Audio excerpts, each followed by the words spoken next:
गोलपाड़ा बालाजी हनुमान मंदिर के चरण सेवक जगबीर दास ने भक्तों को बताया अपनी पूजा और सेवा के उद्देश्य। कहा, वर्तमान समय की संपूर्ण आध्यात्मिक शक्ति हनुमान जी में निहित है। हर संकट को दूर करने के लिए, अपने जीवन के उद्देश्यों को पूरा करने के लिए हनुमान जी जैसा कोई देवता नहीं है।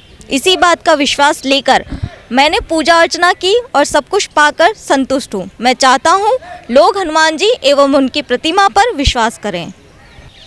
मानव हित के लिए संकट मोचन हनुमान बालाजी मंदिर गोलपाड़ा किला गेट पर निरंतर कार्यक्रमों का आयोजन किया जा रहा है।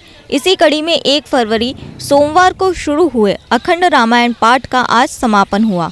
इसके बाद शाम 7 बजे बाबा बालाजी सरकार को सवामनी का भोग लगाया गया, जिसे भंडारे के रूप में भक्तों में वितरित किया गया। संकट मोचन हनुमान बालाजी मंदिर गोलपाड़ा के चरण सेवक जगबीर दास ने बताया कि जन कल्याण हेतु हनुमान जी महाराज को प्रसन्न करने के लिए उनका आशीर्वाद सभी को मिले, इसके लिए प्रति माह के प्रथम सोमवार को अखंड रामायण रामचरितमानस का पाठ प्रारंभ किया जाता है, जिसका समापन मंगलवार को होता है। इसके साथ ही मंदिर को फूल बंगला से सजाया गया।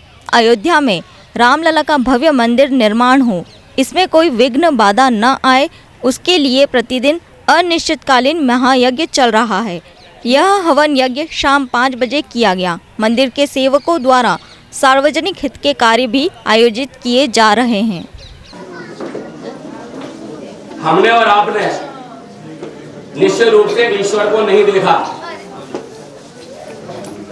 और मंदिर में ईश्वर नहीं होता। ईश्वर अंश जीव अविनाशी हमारे आपके अंदर है ईश्वर। मंदिर आस्था और विश्वास के प्रतीक है, क्यों कि हमने नहीं देखा। इसीलिए भांति भांति के मंदिरों की स्थापना हुई। अन्य साइजों से निराकार है ये। एक मंदिर में अलग तरह की मूर्ति होगी, दूसरे मंदिर में अलग तरह की होगी, तीसरे में अलग तरह की होगी। ऐसे में इस स्थान का मेरा अपना कहना है कि विश्वास और आस्था के प्रतीक है मंदिर, और उनमें भी हनुमान मंदिर। नासे रोग हरे सब पीरा, जपत निरंतर हनुमत बीरा। जब कोई कष्ट आता है, किसी पे झूठे मुकदमे लगते हैं, वो हनुमान जी की शरण में जाता है। किसी को असाध्य बीमारी हो जाती है, वो हनुमान जी के शरण में जाता है।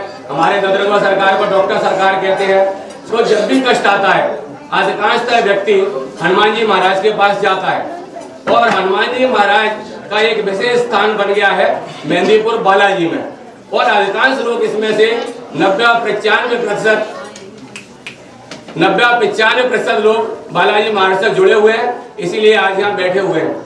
बालाजी महाराज में आए दिन बालाजी की ध्वनि होती है। 2 बजे से 4 बजे तक दरबार लगता है, और यहाँ शहर भर में न जाने कितने दरबार लग रहे हैं। छोटी सी मैं आध्यात्मिक कमी भी बताऊंगा कि हम लोग जो बसों में भर के जाते हैं, किसी के घर के देवता जा रहे हैं, किसी का संकट जा रहा है।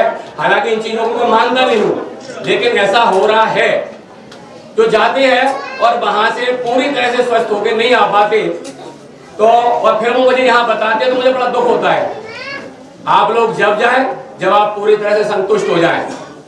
आप किसी के भी पास जाते हैं, वो कहता है आपको ये है, आपको ये है, और आप बुक करा दो और मेरे साथ चलो। और 6 बस है हमारे आपके घर बारात आती है, 25 लोगों की व्यवस्था अपन अच्छे से नहीं कर पाते। और ये क्या नाम है, जो लोग हैं 600 बसें वाले कैसे करते होंगे व्यवस्था वो जाने। लेकिन मेरा कहना ये है कि हनुमान जी महाराज जो इनसे मिलेगा, जो इनसे प्रार्थना करेगा, उससे निश्चित रूप से उसका कष्ट दूर होगा। फिर लोग कहते हैं हम पे चौकी रख दी है। हम कहते हैं चौकी बताने जिसने बताई है उसका सिर फोड़ गया, मेरे ऊपर चौका रखे। क्या सबको छूटे? अगर चौकी रखने वाला कोई मिले तो 11,000 रुपए नगद इनाम मिलेगी। ठीक है, सवारी आ रही है भैया, हनुमान जी महाराज आ रहे हैं, बालाजी आ रहे हैं, माता मैया आ रही है। अगर किसी पे सवारी आ रही है उस शहर में, तो 11,000 रुपए नगद इनाम मिलेंगे यहाँ पे। तो सबसे पहले आप लोग इस अंधविश्वास से दूर निकलो। लोगों के हिलने डुलने में क्या नाम है, कोई महाराज नहीं आते, उनकी नाक बंद करो, 2 लपड़ दो, महाराज जी नीचे, हार सवारी नीचे आ जाएगी। उत्पत्ति करता, पालन करता, संहार करता ईश्वर को हमने नहीं देखा है। तब हम हिंदुस्तान के 33 करोड़ देवता हैं, उनमें से किसी एक को चुनते हैं और आस्था और विश्वास से उनको मानते हैं, पूजते हैं। इसी क्रम में ये मंदिरों का निर्माण हुआ है। इस मंदिर का मुख्य उद्देश्य प्रभु हनुमान बालाजी महाराज के चरणों में लोगों का प्रेम और विश्वास बढ़ाकर, उनको आत्मशक्ति बढ़ाकर उनके दुखों को दूर करना है, उनके चेहरे पे मुस्कान हो, उनके चेहरे पे हंसी हो। इस स्थान का यह उद्देश्य है। यहाँ घंटी बजाना, प्रसाद चढ़ाना या सवामनी भोग या अन्य जो कार्यक्रम हो रहे हैं, ये उसी के तारतम्य है कि लोगों का विश्वास बढ़े, लोगों का मनोबल बढ़े, लोगों की आत्मशक्ति बढ़े और लोग खुशहाल हों। किसी भी मंदिर का उद्देश्य यही होना चाहिए कि लोग कैसे विश्वास करके मंदिर से जुड़ें और कैसे उनको लाभ पहुँचे। मानव जीवन 50 समस्याओं से घिरा हुआ है, सैकड़ों वर्तमान के टेंशनों से घिरा हुआ है। तो उस समय क्या है, ईश्वर को ही लोग याद करते हैं। तो वहाँ यदि सरल रास्ता मिल जाए, विश्वास का रास्ता मिल जाए, आस्था का रास्ता मिल जाए, जैसे यहाँ 9 महीना से कोई कोरोना की लिंक नहीं जुड़ी, ये क्या है? ये ईश्वर के प्रति विश्वास, हनुमान जी महाराज, बालाजी महाराज के प्रति विश्वास। जहाँ हिंदुस्तान भर में मंदिर बंद रहे और यहाँ मंदिर खुला रहा, किस कारण से? केवल विश्वास के कारण। मुझे इतना विश्वास था कि जो हनुमान जी महाराज के मंदिर में जाएंगे उसे हनुमान जी महाराज नासें रोग हरे सब पीरा, जपत निरंतर हनुमत वीरा, संकट ते हनुमान छुड़ावें।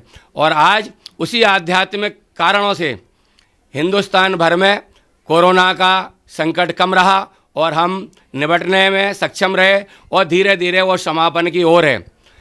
इसी तारतम्य में रामलला, हमारे हनुमान जी महाराज के जो गुरु या सर्वस्व या जिनके रोम रोम में बसने वाले प्रभु राम का मंदिर 492 वर्ष बाद अयोध्या में अपने स्थान पर विराजने जा रहा है। उसके लिए यहाँ प्रतिदिन यज्ञ और हवन किया जा रहा है कि कोई विघ्न बाधा ना आए। ये सब हनुमान जी महाराज की प्रेरणा है जो कुछ यहाँ पर हो रहा है। और आज उनके नाम की ध्वनि जय बालाजी जय हनुमान करके यहाँ होगी और लोगों के विश्वास बढ़ाने के लिए, आस्था बढ़ाने के लिए, उनके दुखों को दूर करने के लिए यहाँ किसी भी तरह की दान दक्षिणा नहीं ली जाती, ना ली जाएगी और ना यहाँ किसी पंडित पुजारी को आपको सम्मान देना है। जय बालाजी।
दरबार की जय, सरकार की जय, प्रेतराज भगवान की जय, कोतवाल कप्तान की जय, की जय, की जय, बालाजी महाराज की जय।